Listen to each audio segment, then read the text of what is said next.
মা এই মাছটি কত দিয়ে কিনছো মা? 100 টাকা। 100 টাকা?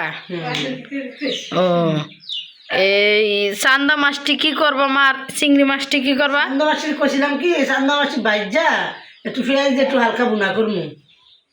আর চিংড়ি মাছটি? চিংড়ি মাছটিরে কয়েক ভাগ করমু, বড়টি দিয়ে লাউ দিয়ে রান্না করমু, আর ছোটটিরে বড়া বানামু, আর অর্ধেকটি আবার বাইজা দেখি ভর্তা করতাম পারিনি। মেহেন্দি দেওয়ার কথা ছিল না? আমার একটু দিয়ে দিস তো সুন্দর করে। ভিডিও করলি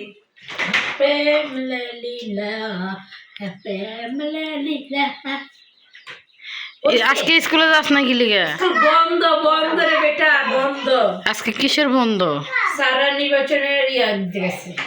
ও আসলে এই মাছগুলা যদি ঢাকা হইতো আমরা 500-600 টাকা হইলো এই মাছগুলা, না 600-700 টাকা দিয়ে হইলো এই মাছগুলো আমরা পাইতাম না।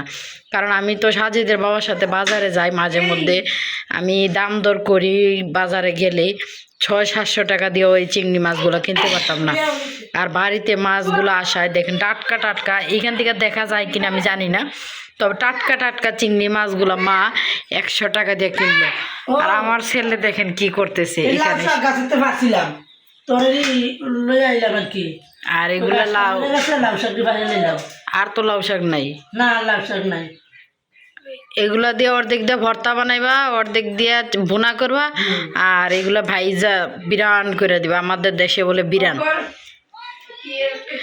আর আমাদের ব্লগ ভিডিওগুলো যদি আপনাদের ভালো লাগে অবশ্যই ভিডিওগুলা ভালো লাগলে চ্যানেলটি সাবস্ক্রাইব করবেন, আর অবশ্যই লাইক কমেন্ট শেয়ার করতে ভুলবেন না। ধন্যবাদ সবাইকে।